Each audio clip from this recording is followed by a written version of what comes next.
Excellency, India believes that the reformed multilateralism can help build cooperation to prevent conflict between countries by creating mechanisms for dialogue and collaboration. No country, however, large and powerful, can manage alone. In fact, the very idea of the global order, or indeed of multilateralism, is the assumption that nations have to work with each other for their mutual and the collective benefit. This is also reflective of our age-old Sanskrit saying, Shrev Sarva Jana Sukhino Bhavantu, which implies peace and prosperity to all. Excellencies, it is in the context of the current uncertain geopolitical scenarios that the role of SCO becomes very important today. SCO member countries contribute around 30% of the global GDP, while about 40% of the world's population resides in them. We therefore have a collective stake to create a safe, secure and stable region that can contribute towards progress and improvement of our people's lives. Excellency, I believe that the biggest challenges that we are facing in our region are related to peace, security and the trust deficit. And the root cause of these problems is increasing radicalization, extremism and terrorism. Excellency, peace and prosperity cannot coexist with terrorism and the proliferation of weapons of the mass destruction in the hands of the non-state actors and the terror groups. Dealing with these challenges require decisive action, and we must unite in our fight against these evils for our collective safety and security. It is imperative that those who sponsor, nurture and utilize terrorism for their narrow and selfish ends must bear the consequences. Some countries use cross-border terrorism as an instrument of policy and provide shelter to terrorists. There should be no place for such double standards. SCO should not hesitate to criticize such nations.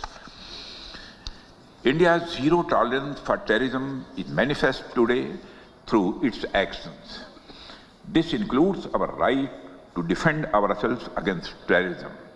And we have shown that epicenters of terrorism are no longer safe, and we will not hesitate to target them. We should also take proactive steps to prevent the spread of the radicalization among our youth. The RADS mechanism of SCO has played a significant role in this regard. The joint statement of the Council of SCO heads of state on countering radicalization leading to terrorism, separatism and extremism, issued during India's chairmanship, symbolizes our shared commitment. Excellencies, we should seek to counter the technology used by terrorists, including drones, for cross-border smuggling of weapons and drugs. In our interconnected world, traditional borders are no longer the sole barriers against threats, and instead we face an intricate web of challenges that range from translational terrorism and cyber attacks to hybrid warfare. These threats do not respect national boundaries, and they demand a unified response rooted in transparency, mutual trust and collaboration.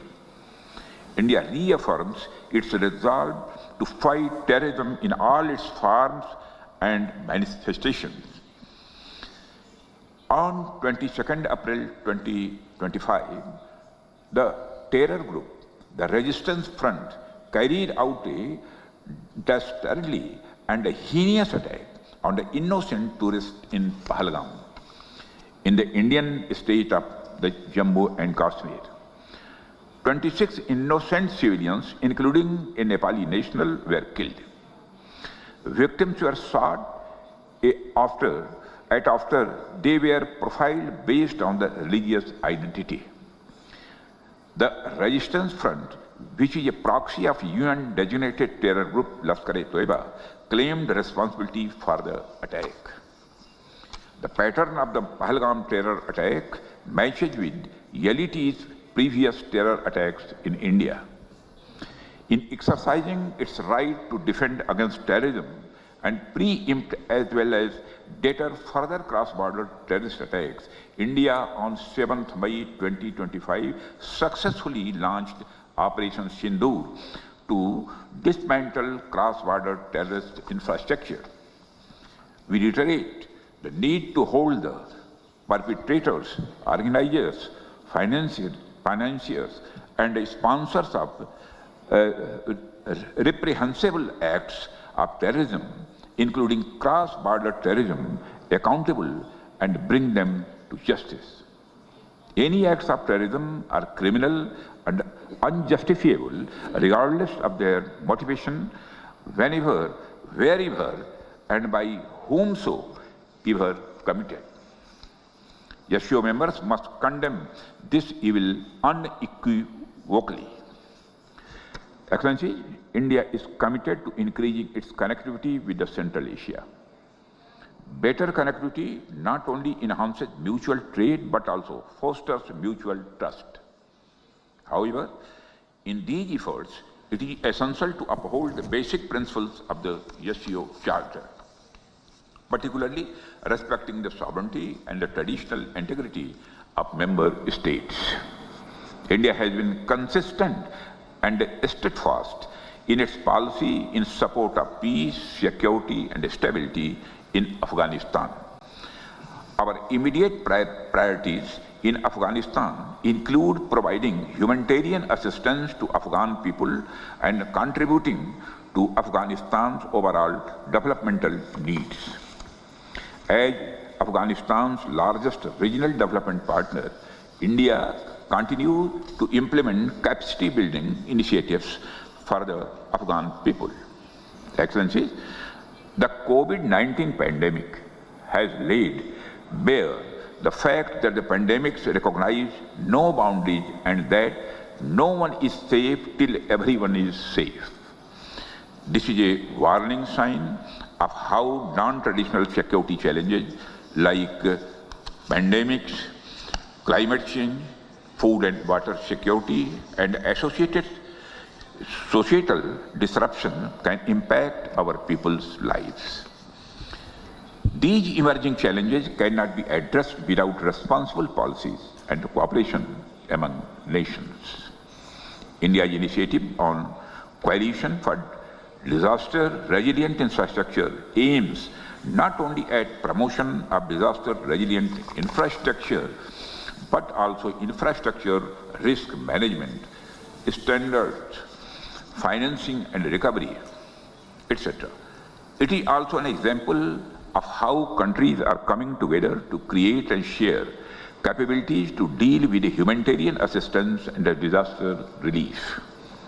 We have affirmed this intent through our policy through the acronym SAGAR, which implies security and growth for all in the region, and India's expanded vision Mahasagar, meaning mutual and holistic advancement for security and growth across regions. Security and stability are most essential components to create a conducive environment for growth and economic development of the region. India has sought to build consensus on dealing with global challenges on the basis of motto One Earth, One Family, One Future, which is founded on our civilizational ethos of Vasudhaiva Kutumbakam. The world is one family. Mutual understanding and mutual benefit must be our guiding principles. Excellency, India supports greater cooperation and mutual trust among SCO members. We should collectively aspire to fulfill the aspirations and expectations of our people as well as tackle today's challenges. We must all be in lockstep in our endeavor in strengthening stability and security in our neighborhood. Excellency, I am optimistic that the today's discussions would help us to deepen the understanding of our shared security challenges and explore new areas for future cooperation in the defense and the security field. Thank you very much, Excellency.